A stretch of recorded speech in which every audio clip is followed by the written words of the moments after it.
Well, here is a story that will put a smile on everyone's face. At least I hope so. You know, for years, we've been hearing from Republicans that raising the minimum wage drives companies into the ground, right? It's going to be awful.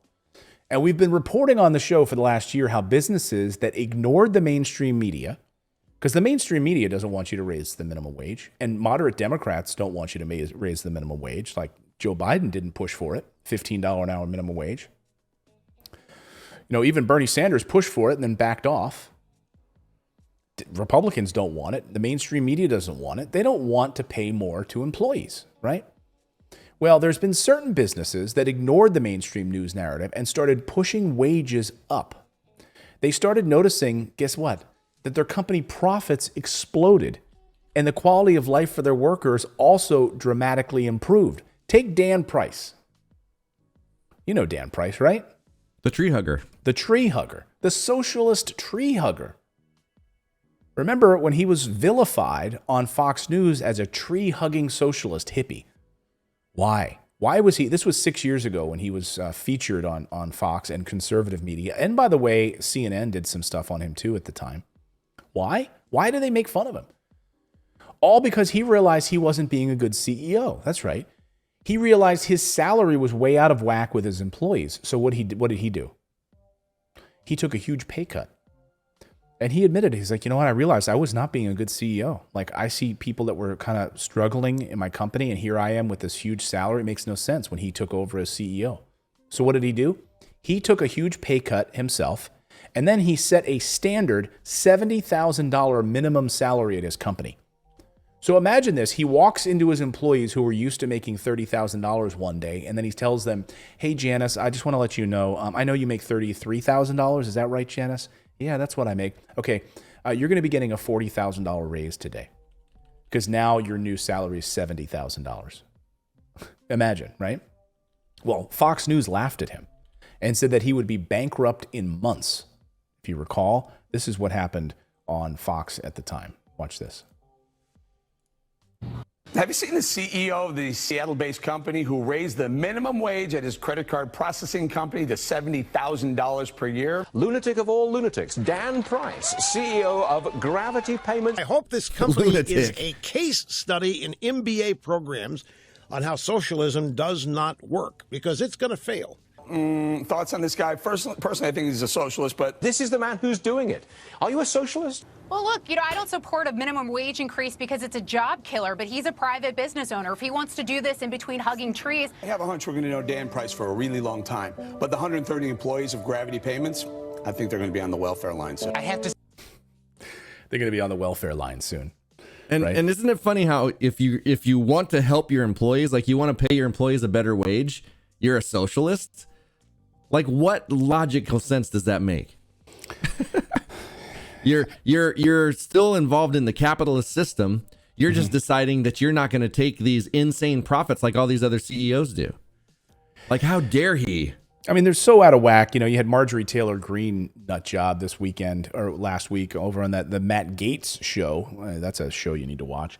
And she was on there basically saying, I'm calling it communist communist capitalists, meaning like the big businesses that are destroying America. It's like, wait a second. What you're upset about is capitalism. You're not upset about communism. Like, what you are complaining about is capitalism. So Dan Price is saying, wait a minute, we don't have to have salaries that are entirely out of whack here. We don't have to have things that are totally separated, right? So Dan Price really became like a case study in all of this when he did this. And after that happened, he said 6 years ago today. So 6 years ago today, I raised my company's minimum wage to $70,000. Fox News called me a socialist whose employees would be on bread lines. Since then, our revenue tripled. We're a Harvard Business School case study, and our employees had a 10x boom in homes purchased. Always invest in people. He goes further. Since our $70,000 minimum wage was announced 6 years ago, our revenue tripled. Our headcount at our company grew 70%. In fact, they opened a second office. Customer base doubled. Babies had by staff grew by 10 times. 70% of employees paid down debt. Homes bought by employees grew 10 times. 401k contributions grew 155%. Turnover dropped in half. Wow. And you know what's crazy? is if you think about it, the other companies, other CEOs, other advertisers must have went crazy and told them, hey, you guys need to stifle this because we can't have people saying that all of us need to increase wages and lower our salaries. So you guys better, the news, you guys better take care of this. We better not hear of this. Yeah. That had to happen. Of course it did. I mean, look no further than the mainstream media. I mean, they do not want minimum wage increases. They do not want, you hardly hear about this guy at all. Like good for certain people featuring him. Like I think there's been certain shows that have had Dan Price on. He's one of them. Like he's sort of like this held out as this, exemplary case. But this morning, I'm happy to report the Wall Street Journal has yet another case study on this. And this one's a big one.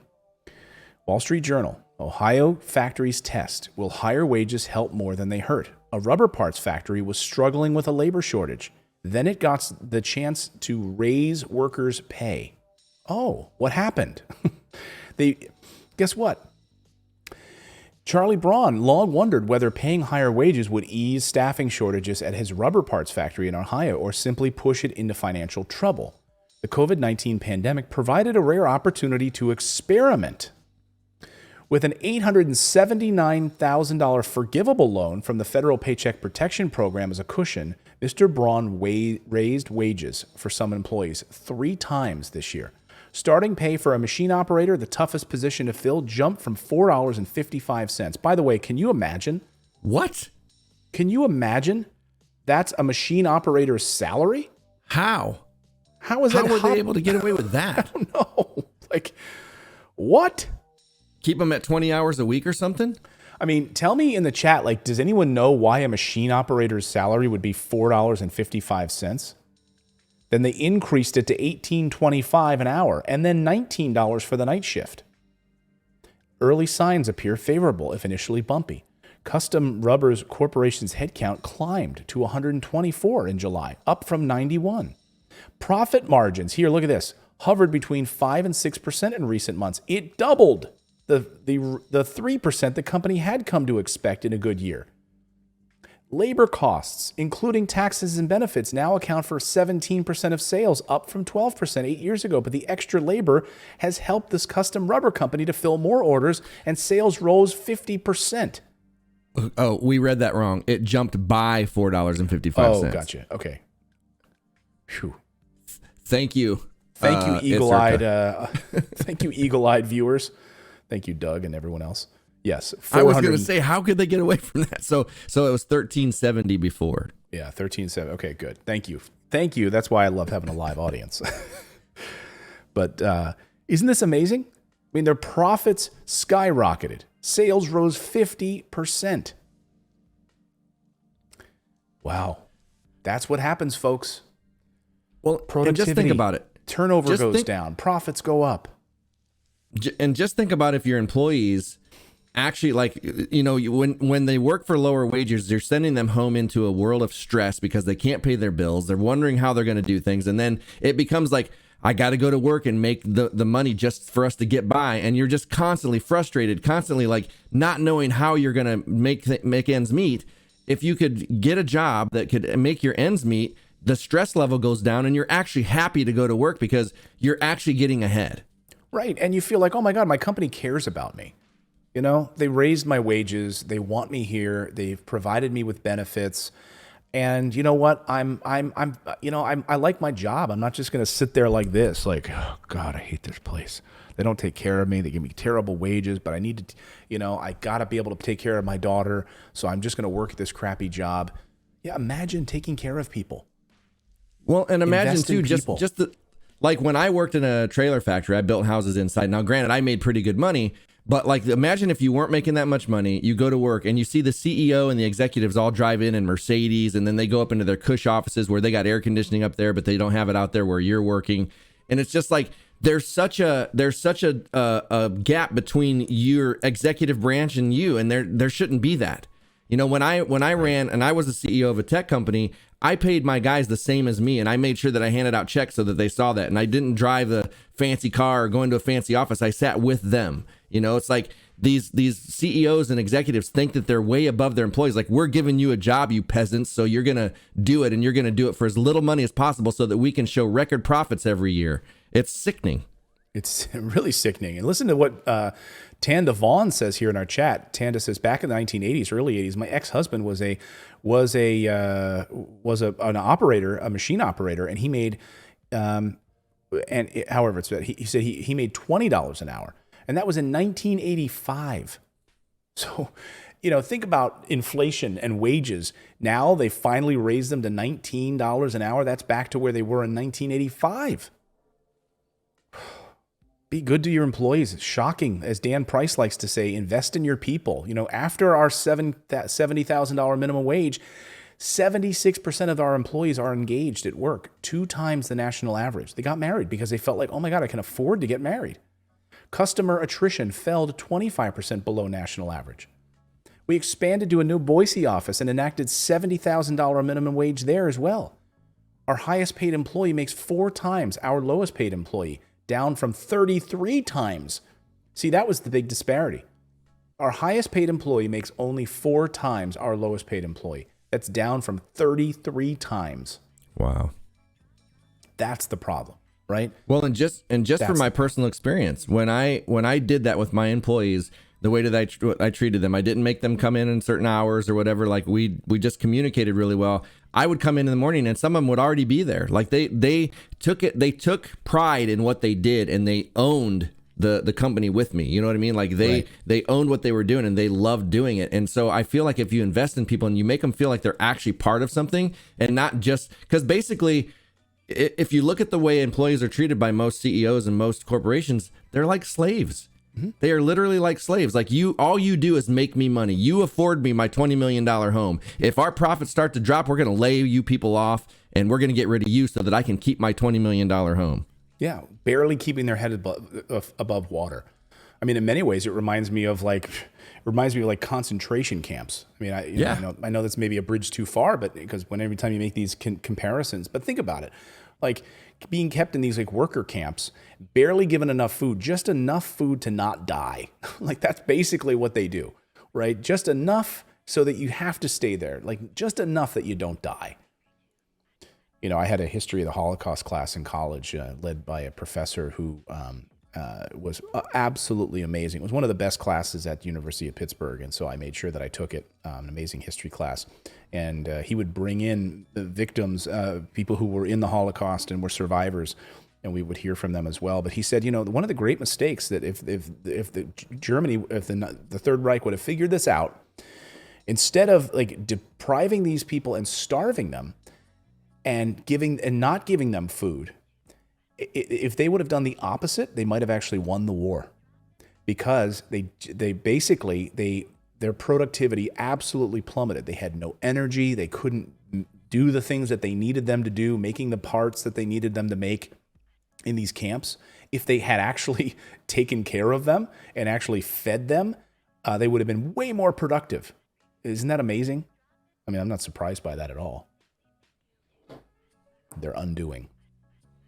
That's why I think, we're all talking about minimum wages and stuff like that, which they're never going to do for us. I think there should be a maximum wage. There's no reason these CEOs and all this need to make the kind of money they make. I mean, they could make $1 million a year, or let's say you max it at $3 million for a CEO salary or something like that. Like, you could live comfortably. They should not be able to live so much better than their employees. They're the actual people that are breaking their backs to put them in those places and make them that kind of money.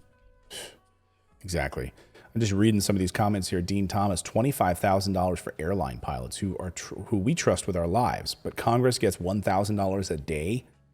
Jeez Louise. Yeah. Belinda Edwards says, yeah, a Masonite had a crowded line waiting to get in the door at $9 an hour back in 1997. Unbelievable. I mean, I wonder what would happen if we decided to take the salary away from the senators in Congress and pay them by the hour. Let's do that. Right. With all of the vacation, man, they'd be spending a lot more time in Washington getting some work done. Yeah. Let me know about this in the comments below. Is it time we raise our wages? The proof is here. How many more case studies do we need? We've been reporting on these stories after story here on the show that those companies who actually pay their employees well and put incentives out there actually get more employees, are able to fill these labor shortages. I mean, one of the great things I think about this pandemic right now is it's showing that maybe these people do not want to have to settle for these crappy jobs and crappy wages and poor working conditions. Heck, Target last week, announced that they're going to start paying for college for if you're a new hire at Target, they're going to pay for your college. Like, think about that for a second. Like a massive student loan debt. You work at Target. You can actually think of it as a career now, maybe. Like companies are having to get creative. Imagine that.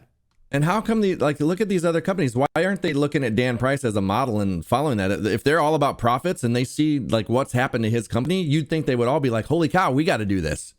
Well, because they listen to these yahoos on TV that are like, this is a job killer. This is an absolute job killer when you want to raise wages on people.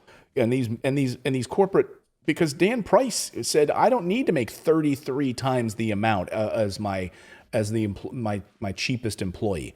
He was like, wait a second, I don't need to make that much money. But you have these greedy bosses on Wall Street who make 10 times the amount, 50 times the amount of their employees, and they're fine with that. They're not going to give up their Hamptons home and their private jet. And that's what the problem is. Frankly, it's capitalism. Sorry, that's the truth. Marjorie Taylor Greene doesn't seem to understand that. She believes that there's something bigger at fault here. She thinks that there's some bigger issue and that it has to do with socialism, that it has to do with liberals. It has nothing to do with socialism.